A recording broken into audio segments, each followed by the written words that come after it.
Welcome, everybody, to the Rabbit Trails podcast. Good to see you, Garrick. Good to see you, man. How you doing? Yeah, pretty good. Yeah. How are you doing? Man, we're doing well. We're doing well. You know, it's sunny outside. It's the time of year where you start to go, I think the sun might actually come back again. The sun exists. The sun exists, yeah. So you find yourself turning towards it whenever you're like a sunflower, when you follow it across the sky. So it's awesome. Hey, before we get to our topic, listen, people, do us a favor. If you are listening to this and you have not left a 5-star review for us on iTunes, please do so. We are always appreciative that you stop by, but it's better for you and better for us if you would subscribe, because then you don't have to go and click on that random button. And then anyway, all that stuff that happens, all the gnomes that make the internet run are well pleased when you subscribe. It makes their job a lot easier. And if there's anything that Garrick and I are concerned about, it's that making sure that the internet gnomes are happy and well greased. Yeah. Well, they feed the hamsters too, and they keep the thing going. That's right. If you don't, the whole internet, it's just hamster run. Yeah. And that wheel just spinning, keeping it going. Hey, listen. On that highbrow note, we've had some really great guests in the last couple of months. I've become kind of amazed by it, actually. Yeah. We were really blessed that the people who came on actually somehow we tricked them into doing it. And that's really great. It was great. So a couple of them though stand out in mind as you and I were talking, and that would be our conversation with Todd Bolsinger about adaptive change, adaptive leadership. As well as the recent one that we did with Steve Cuss about leadership anxiety. Excellent. The leader, man, both of those interviews were just incredible. Great guys. Like go get their books if you don't have them, and just because there's a lot of leadership books, and this isn't really a leadership podcast, but we kind of veer into a lot of different. We're jack of all trades, master of none. Rabbit trails. But I've read a lot of books on leadership, and there's a lot of Christian books on leadership, and then I'm not saying they're bad, but there's a lot that aren't that great. They get sold more because they're a certain person, but these are really good books because they're specialized in things. They weren't just Christian leadership and then talk about a vague idea. But I thought they're excellent books. Listen, I have a degree in Christian leadership, and I've read a lot of books on leadership, although surprisingly few for actually having a degree in a master's in Christian leadership. I would call it more a jack of all trades of Christian leadership. Yeah, so we both have higher education degrees in leadership. I just realized that. I was like, yeah.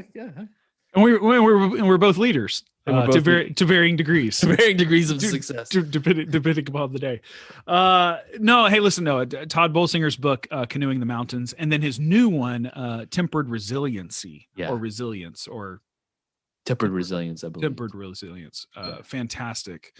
I've kind of read a little bit and then heard some interviews with him, as well as the interview they had with us. And then Steve Cuss's book, Managing Leadership Anxiety. I think what Steve is tapping into is probably one of the most important things that could be talked about today in leadership in general. So what were some of the takeaways though for you? Well, I think for me, the two things they both kind of, I think, convey. One is humility. Being a leader is about humility. But for me, the essence of being a Christian leader is really this. I've been thinking about this podcast. I've been thinking of the word. So it's maybe ultimate surrender, ultimate submission, right? That's really what to God, obviously, not just not to the organization, but to God. And so I was thinking this got me thinking about a U2 song, actually, that kind of got going in my head. One is want to do. This kind of happens with me. It's a song most people I've never heard. I guarantee you've never heard this song because it's not on any of their albums. It was on a soundtrack that for a movie that no one saw, $1 Million Hotel. But so I've never even heard of that movie. Yeah. It's got Mel Gibson. Bono wrote it. Wim Wenders directed it. It should have done well, but it actually, I saw it. It's actually a really bad movie, but it has the music because U2's involved is not bad. So if I'm going to read this, I think when I keep going back to this song in a sense, when I think about ministry, but in leadership and who I am. So it's a song that's called Falling at Your Feet. Okay. And so Bono's not talking about a girl here. So, so every chip from every cup, every promise given up, every reason that's not enough is falling at your feet. Every band, elastic limit, every race where there's nothing in it, every winner that has lost their ticket is falling at your feet. I've come crawling, falling at your feet. Everyone who needs a friend, every life that has no end, every knee not ready to bend is falling at your feet. I'm crawling now, I'm falling at your feet. All fall down, all the manic days, the faces that you pull, all the x-rays not under your control. The graffiti rolling down off of your tongue and the compromise you make for someone. Every teenager with acne, every face that is spoiled by beauty, every adult tamed by duty are all falling at your feet. Every foot and every face, every cop stop that finds the grace, every prisoner in the maze, every hand that needs an ace is falling at your feet. I've come crawling, now I'm falling at your feet.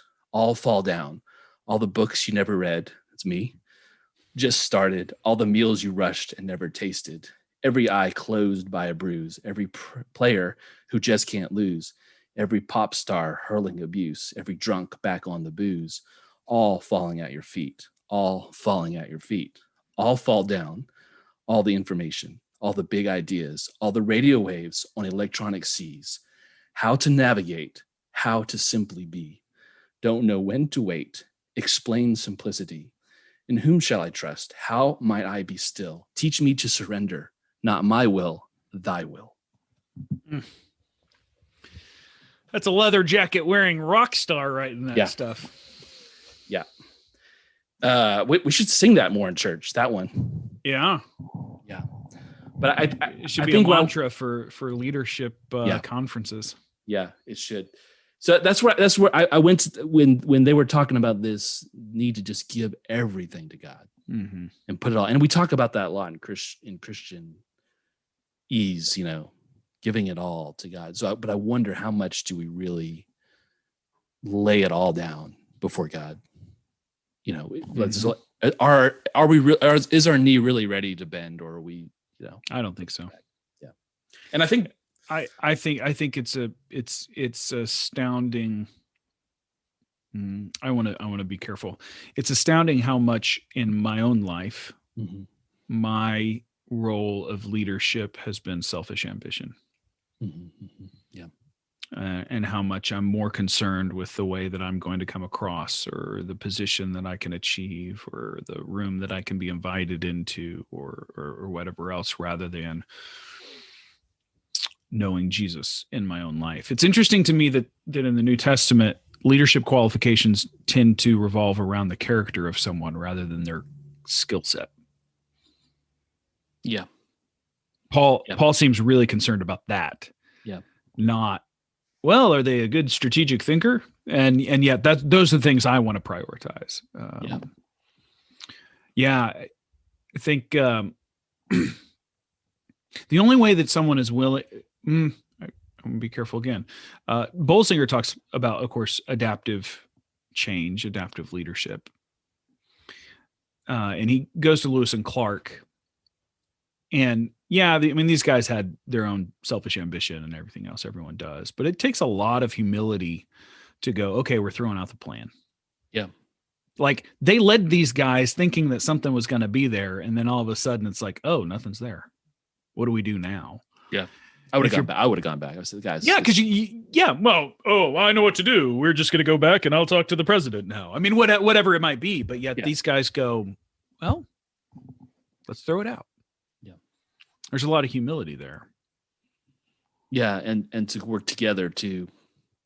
I think that was another thing, to work even with people who they weren't comfortable with necessarily. Obviously a young Indian, Native American, I mother, 14-year-old woman, like a teenager. Yeah, man. It's I think the big thing in the Steve Cuss interview that, well, not the big thing, but one of the things that just hit me over and over again was, one, I think Steve's humility here he's a leader of a decently sized church and ministry and everything else, and just an incredibly vulnerable dude. Yeah. I mean, just incredibly, no, here's what I struggle with, and here's the anxiety, and man, I just need to go to the depths of who Jesus was or is, and explore some of my own significant. So what I'm realizing in my life is I'm realizing I can't deal with the anxieties that I face until I'm ready to admit that I can't beat them. Yeah. And so that's where when I think about that, because that's really a saying, I'm out of control. I don't have control. Right. Yeah. So, and I think that's where, and once again, I'm also be careful because this is not something I've got under control, my inability to admit that I'm out of control. But when you come and before Jesus and you come on your knees with everything, right, and lay it all down and say, no, this is your will, then maybe that's maybe one of the early steps of, I don't know, but it feels like that could be one of the early steps of saying, I'm not in control, God's in control. Whatever happens because he's doing it. So I want to be careful because I don't think we're talking about disassociation, where we're not talking about some kind of Buddhist trance where we disconnect ourselves from feeling or emotion. It's actually the opposite. Yeah. You hear the phrase "let go and let God," and I recoil against that phrase because that to me sounds like the Buddhist. You're decoupling yourself from everything. This is actually the opposite. Yeah. The way that I experience it in my life, and the way that I think at times when I've become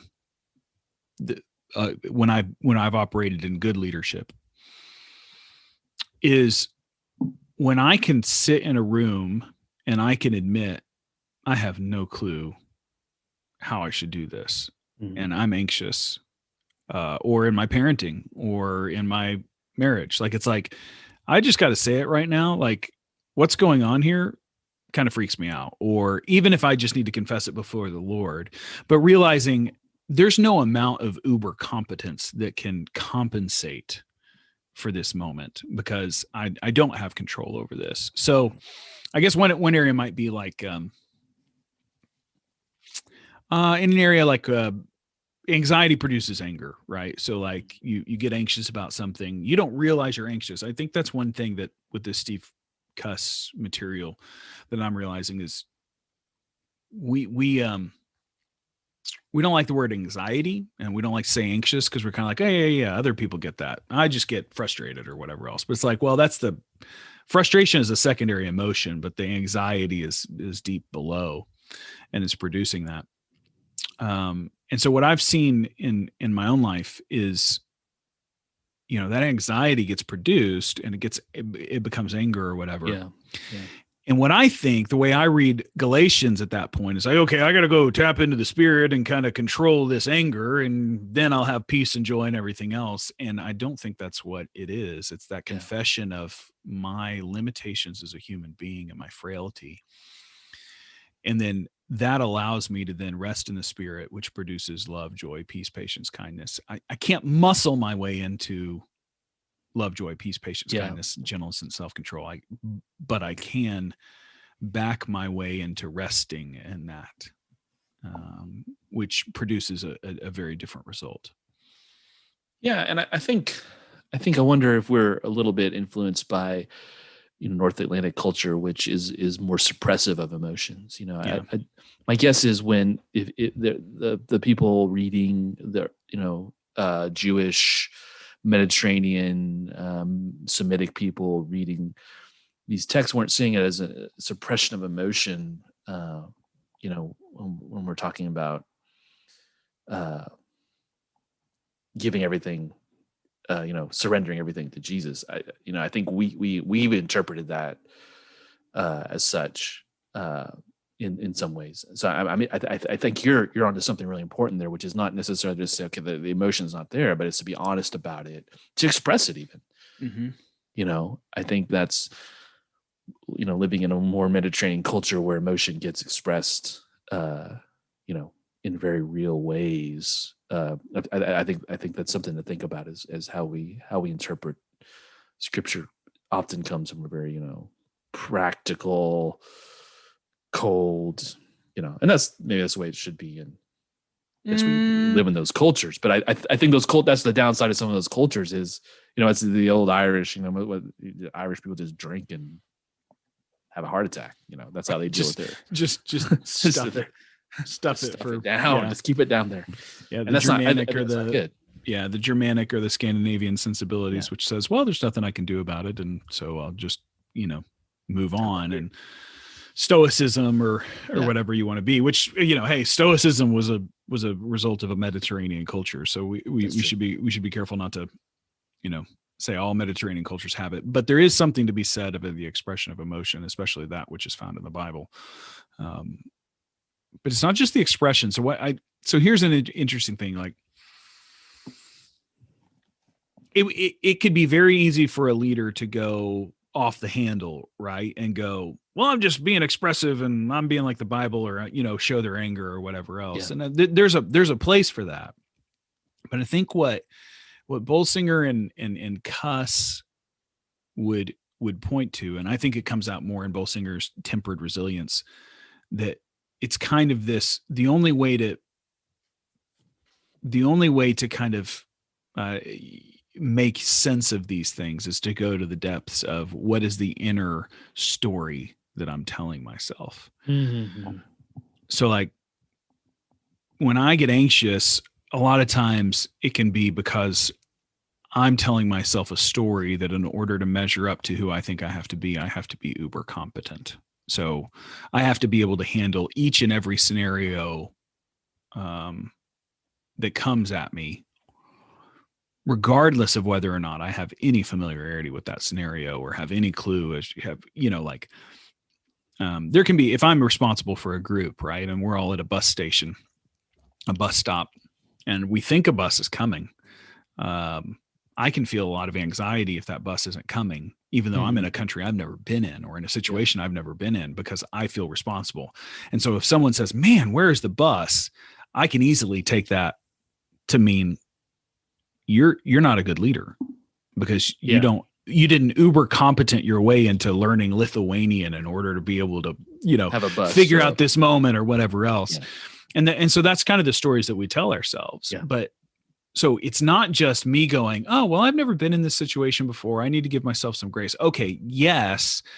But there's a deeper story there. And that's actually where I think that's when you're saying you've got to invite Christ into that. I think that's what it is. The journey of leadership is the inviting Christ into the, I don't know, sin patterns, you call it what you want, but at the end of the day, what's the emotion? What's the story you're telling yourself that's 3-4 down, layers deep. Yeah. And those are the hard ones. I'm convinced that takes time and it takes failure. Yeah. To get there. Yeah. Yeah. Yeah. And I think, that is the crazy, that's the crazy reverse kingdom kind of thing that's going on here. And I think what you see in even this song and this idea that, we're all going to end up on our feet, on our knees and faces before Jesus. It doesn't matter who you are, but that's going to happen.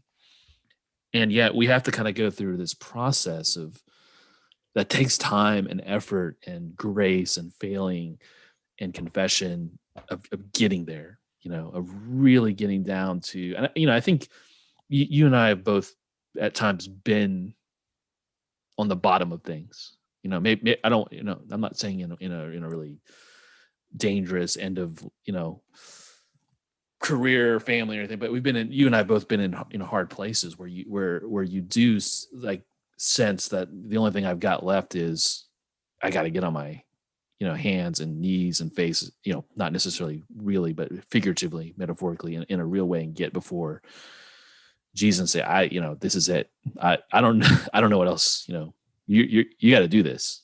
Like, cause I'm not capable of it anymore. And so I think that's the I'm trying to think of the illogicalness of how God works in our lives often. And that's what Steve said too. He said, burnout, a lot of people see it as an end, and for him, he sees it as, it's a great opportunity, Yeah.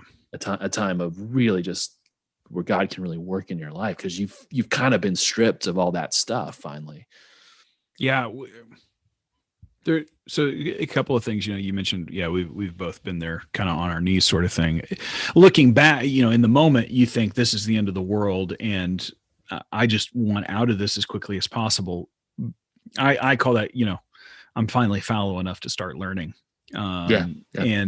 And the reality is that when I look back, those are the times where I feel the most connection and joy, or maybe not joy. Joy is produced, but I become tempered resilience, right? So I learn something in sticking close to Jesus. And, that I think is actually an important reminder. Israel had some of their biggest moments of failure, not necessarily in the most difficult times because God showed up big, but rather a lot of points of failure came when things got comfortable. Yeah. And one of the reasons let me think about the way to say this. One of the important reflections that I can make as a missionary of 20 years in different cultures and different contexts is every time I put myself in an incredibly uncomfortable position, I start to see growth. Mm-hmm. And a few years ago, I was talking with a friend, and we had both been early on in our mission career in the same location. And we're the same age, and we were asking, do you feel like you're really producing the character of God in the same way you did when we were younger? And we kind of went through various, no, not really. And, kind of just trying to figure out what's going on. And part of it was just the level of comfort that we had become used to. Mm-hmm. I think the hard part is knowing that and going, I need to find new ways to make myself uncomfortable and trust God. And, but then at the same time, I was texting back and forth with a church planner friend of mine. And he was saying, man, I'm just really seeking God because I've been in this church planning thing for 7 or 8 years. Things are actually going really well. And me and my wife are just going, this is boring.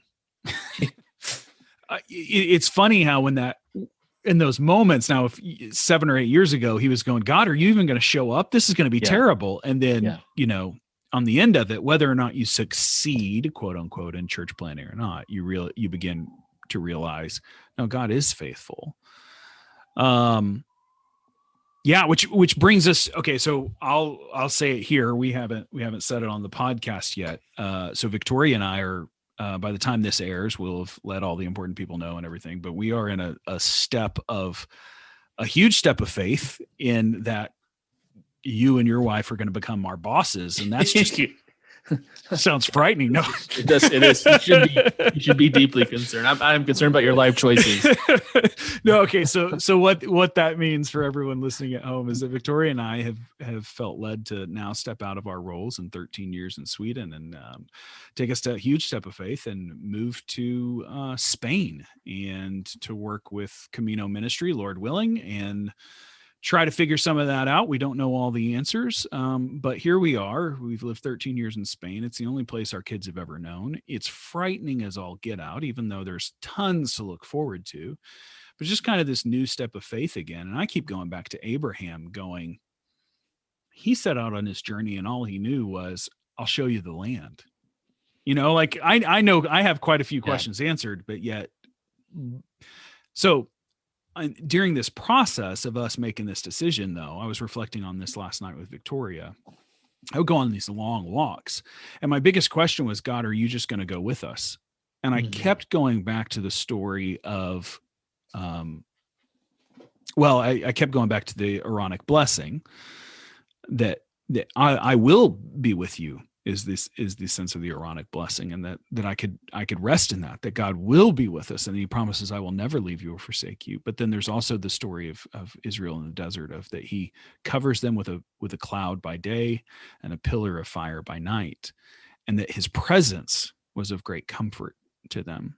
And so that's kind of I keep going back to that. I'm now looking at this going, okay, God, you're going to produce some real character in us, aren't you? And I kind of know that means that it's going to be really stretching, Yeah. And that's hard. But I think that's Cuss's point, is go to the depths of that. Yeah. Yeah. A big move for anything is tricky. A big move into kind of a nebulous, in some sense, we've all kind of done that. If you've been in missions, you've gotten on a plane, not really knowing where you're. Like I know I'm going to this place. But when I talk to some younger missionaries who are kind of starting out, I was like, no, you just gotta keep taking those steps and seeing what God does, and God may put you somewhere else or do something big in your life, but you got to keep moving forward. And I think you're the Abrahamic, and the Mosaic and the Aaronic, metaphor, or not metaphor, but a story really brings that, I think, but that also requires this kind of complete renewing process of Thy will, God. We're really trying to follow you here, but it's uncomfortable. It goes back to the story of it's ages old. I love Andrew Peterson as a recording artist. I think among Christians, his are some of the most rich. From a absolutely straightforward, I'm not going to toy around with you. I'm going to sing about Jesus stuff, like he's not, Bono and everyone is a different approach, but as far as just the straightforwardness of Peterson. And one of the things that in a lot of themes that come out in a lot of his music is this idea of seasons, but not just seasons of like, oh, this is a season of this, but more like the cycle of death, burial, and resurrection. And there is this sense in our life even now, and I think it kind of goes back to this leadership principle of dying to yourself and surrendering everything to Jesus. It is dying, but then out of that there's a resurrection again of new life. It doesn't always mean, and I keep going back, gosh, there's tons of stuff here, but I keep going back to the Last Battle, C.S. Lewis's Last Battle. And in that book you continually hope.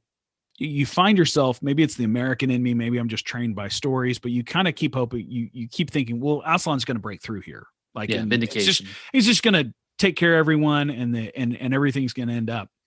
And in the Last Battle, their backs are against the wall. They know that death is coming. And the king says, someone says kind of like, where is Aslan? And he goes, well, whether Aslan comes or not, he's still good. Yeah. And they all die. For spoiler alert, and then they're joined with the kids from the first books, who were killed, who also died from a terrible train accident, bombing or something, and it's like my kids were like, wait, what? They died? What? And so it was like we kind of went through like, this isn't the purpose of the story. The purpose of the story is not a good ending on this earth, but rather the goodness of the king and what's even better. And so Lewis tries to suss that out. And so even as Victoria and I are, taking the step of faith to leave a place that our, kids have known, and there's that sense there of, well, we don't know how this is going to end up. Spain's a great place, so it'll be fine, but we don't know the struggles that await us. Here's the thing. It's wrong to think, well, I have anxiety about this or worry or whatever else, but God's good, so therefore everything's going to be awesome. It may be really difficult.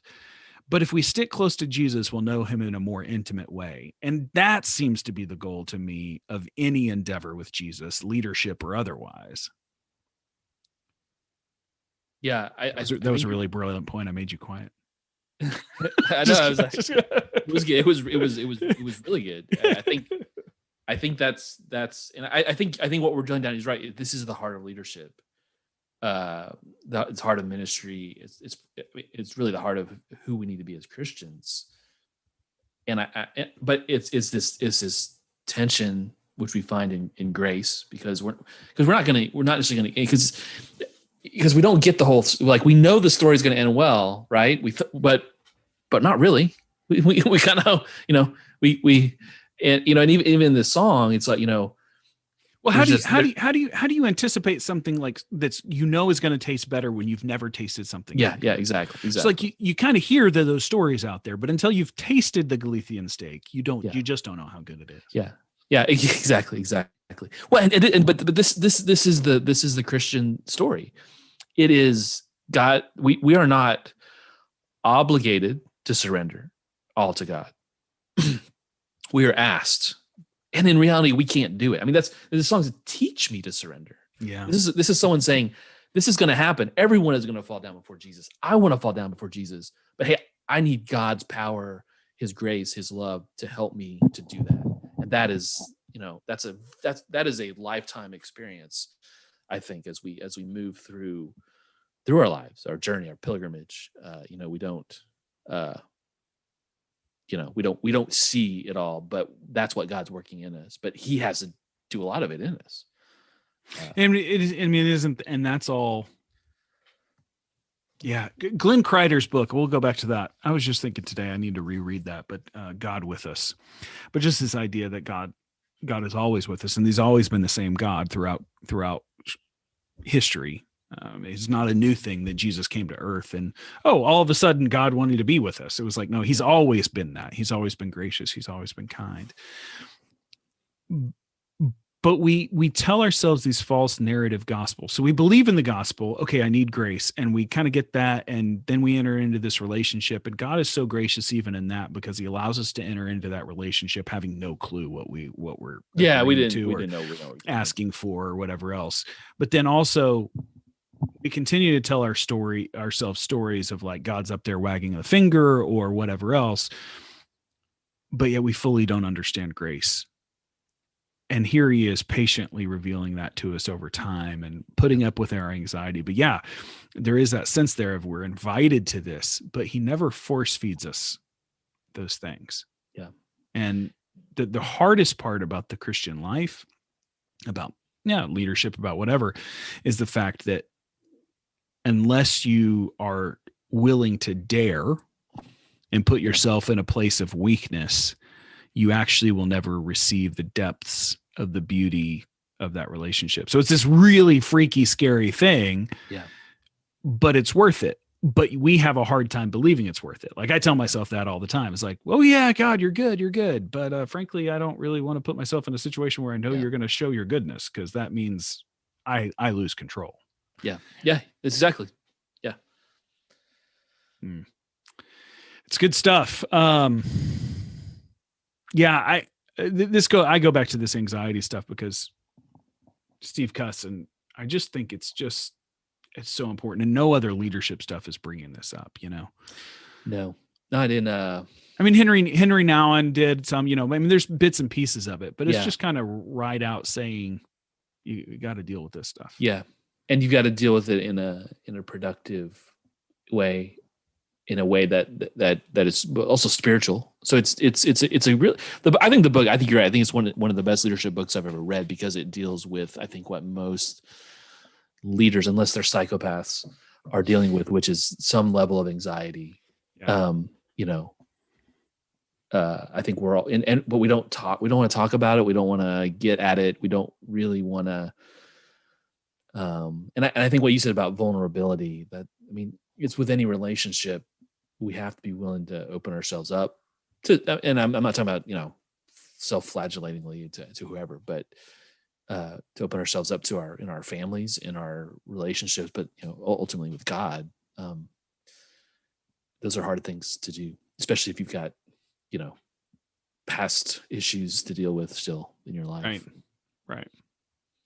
But the beauty of the Christian story is this: Hebrews chapter 12, 11 and 12. So you've got the Hall of Fame of faith, and then 12 rounds it out with, therefore, because we have this great cloud of witnesses, that it is those witnesses who aren't sitting up there going, hey, I'm watching, don't screw up, but rather they're cheering and saying, hey, don't give up, because we're here and we can see that it was worth it.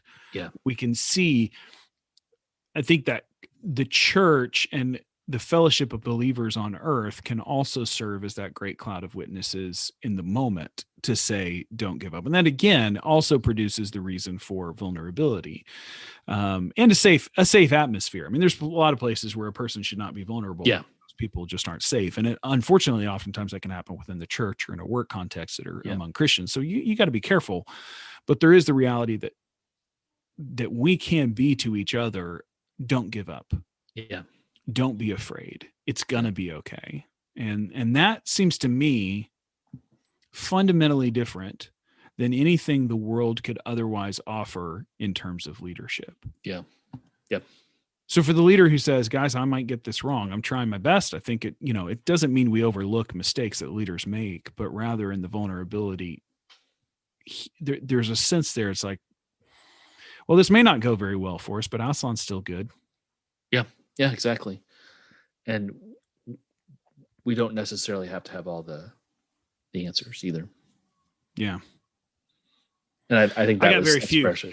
Yeah, I've got very few. And I think that's the longer I'm in life, I actually realize I've got very few things that I know. But that doesn't stop me from creating a podcast in which I pontificate on things, because I know, isn't that the irony? The irony here. Irony of it.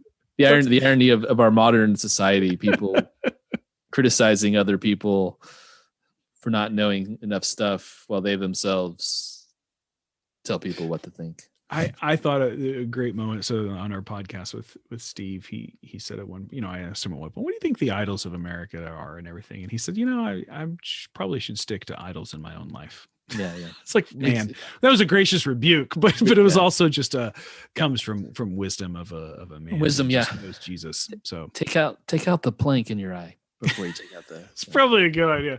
I still run around trying to. I like my getting out my critiquing guns. Yeah. Yeah. Well, yeah. I think it's part of a little bit of American Christian. I mean, I don't know. I'm just a cynic. That is really at the end of the day what it is for me. Is I'm just a cynic, and I like to point fingers at people. So, well, I think we all like to blame.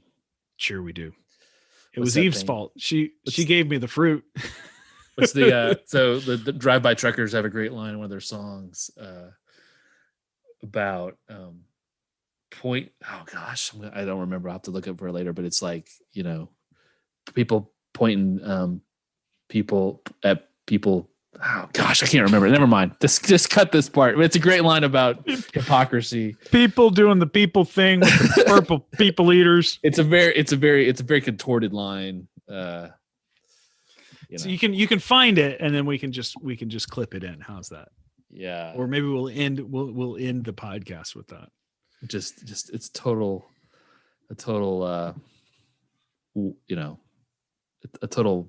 mishit. Wait, hold on. I think I might have it. Okay, here you go. Talking tough is easy when it's other people's evil and you're judging what they do or don't believe. It seems to me you'd have to have a hole in your own to point a finger at somebody else's sheet. I'm sure sheet is what they said. I think there's some kind of issue there about dressing up like a ghost or something in that song. It's a very convoluted okay. If you're pointing a finger at somebody else's sheet, well, how'd you get your finger out of your sheet? Gotcha. You got a hole, but I think it's not that great of a line actually. I just cut the whole thing. Let's just quit. We're done. Well, okay. So this surrendering to Jesus thing, this going to the depths of your own anxiety, all pretty important. And Jesus is glorified the more that we do that, and the more that we show vulnerability with others. Yep. Amen. I think you become a better missionary once you get to those places. Yeah. And then you gotta guard your heart, because you can get easy to be in a place for a long time, then to go back to get off my lawn, you kids. I kind of can't wait till I can become no, that's not true. I don't want to become a get off my lawn person. I don't want to be crotchety. Sometimes I feel with like younger culture stuff, I'm like, oh, listen, culture has passed us by, my friend. We are old and irrelevant. Probably so. But I'm still holding on, man. We can still annoy our children with our with our culture. Anyway, okay. Well, we took a great podcast and then we just kind of, I don't know, we limped along there right at the very end. That towards the end. That's okay. Yeah. Everybody, thanks for joining in to the Rabbit Trails podcast. Always thankful that you stopped by. Go ahead and subscribe to us on iTunes or wherever else you subscribe. If you're listening this long, you are an enduring, faithful Rabbit Trails Nation podcast listener, and may God have mercy on your soul.